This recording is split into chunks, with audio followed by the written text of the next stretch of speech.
I'm gonna guess if my mutant power was anything, it would be making videos. Hey everybody, this is David, and today I'm going to be talking about the very first X-Men movie directed by Bryan Singer and starring a whole talent of actors.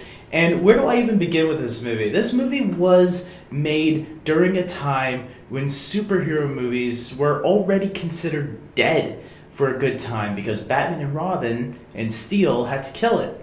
And, so X-Men was going to be that movie that if it bombed, Marvel was going to go bankrupt. And if Marvel went bankrupt, we wouldn't have all the Marvel films that we have today. So technically, we should all be thanking the first X-Men movie for all this that we have today.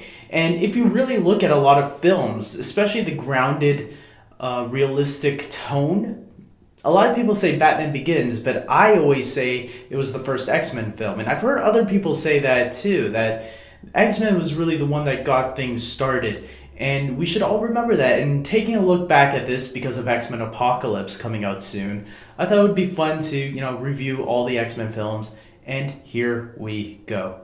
This movie definitely has a great cast. You have Ian McKellen and Patrick Stewart both chewing up the scene together. It's amazing seeing these two talents on screen together, playing back and forth, this little rivalry that's going on. I think that's one of the strengths of the X-Men franchise, is the rivalry between Professor X and Magneto. Some of the other villains aren't that great compared to Magneto. They're there, but they're pretty bland in comparison.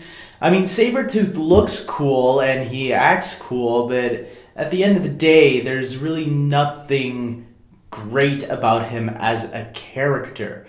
There's no backstory that he'd later have in X-Men Origins Wolverine, which I'll get to when we get to that movie.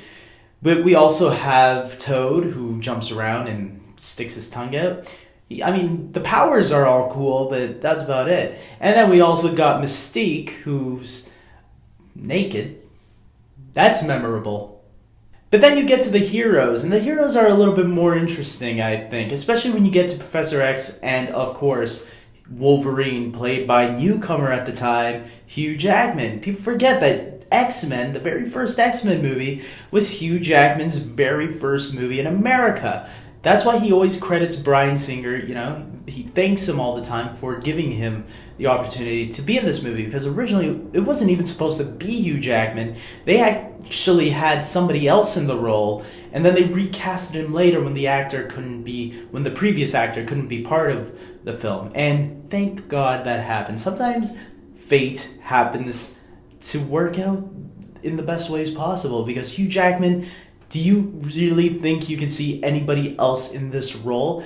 I'm going to feel sorry for anybody that decides to take on the role of Wolverine after Hugh Jackman's done. It's going to be very nerve-wracking for anybody, because this guy's almost done it for 20 years. Of course, we also get Jean Grey, who's kind of the love interest for Wolverine, even though in the comics he's more of the love interest for Scott Summers, aka Cyclops, who's also in this movie, the leader of the X-Men, if you will.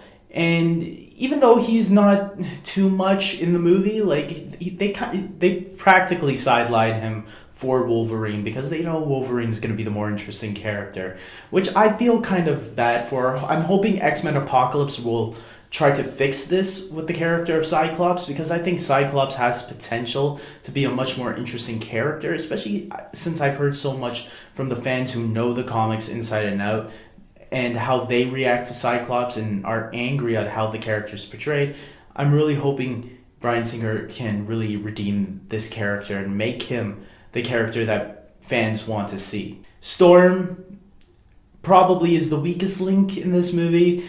She's alright, played by Halle Berry. The accent thankfully gets dropped in the next movie, but she decided to try it out here, and it didn't work very well. And of course, we also have Rogue, who's kind of like Wolverine's partner in crime, and she's kind of the girl that, her and Wolverine are the two mutants that we follow, and it's through their eyes that we learn about the X-Men and the Brotherhood of Mutants led by Magneto. And I think the chemistry between Wolverine and Rogue are actually the heart of the story. And I actually enjoy their interactions together and how they have to go through this together as a team. It's kind of sad that as the movies go on, they kind of touch on it here and there that, yeah, it started with these two. But you don't feel that brotherly connection by the third film. I think right when the opening of this film starts with the concentration camp and you see young Magneto with his parents, it's pretty horrifying way of opening the film, especially when the movies that we got before this were the comic book movies were like the Christopher Reeve Superman films or the Michael Keaton, Tim Burton, Joel Schumacher Batman films, and so a realistic gritty take didn't make sense to a lot of people at the time. And when this movie came out, I mean, I think some people, including myself, were like amazed. I know this was my favorite comic book movie for a long time, until X-Men 2 came out, of course. But I mean, because of how different it was and how it shook things up, I think that you have to commend it for that. Something that does get a little bit dated in this movie is the special effects. When you look at the special effects of this movie, you can tell it was a low budget film. It wasn't high budget like how much comic book movies are today. But for what it's worth, I think they utilize the special effects all right, but it's pretty noticeable when the special effects are there. But it's okay because you're so interested in these characters and their journey through this movie, specifically Wolverine, Rogue, and Professor X, as well as Magneto, that all is forgiven with the special effects. I also have to mention the score. I actually like the score in this movie, and the opening titles and onward, I think there was a pretty good score there at the time. Obviously, we've gotten great scores for superhero films, and this one gets lost in the shuffle maybe a little bit, but at the time I remember really enjoying it. So with all that being said, guys, I'm giving the original X-Men movie an 8 out of 10. I really think this is a very enjoyable movie, and it's a great movie to go back to and remember that this is the movie. If it wasn't for this, the Avengers wouldn't be a thing today.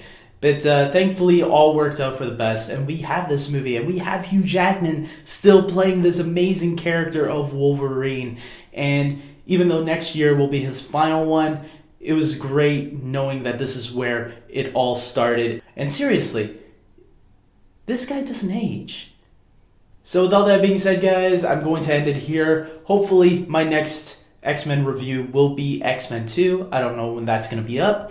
Whenever I feel like the right time is time to put it up. So until next time, take care.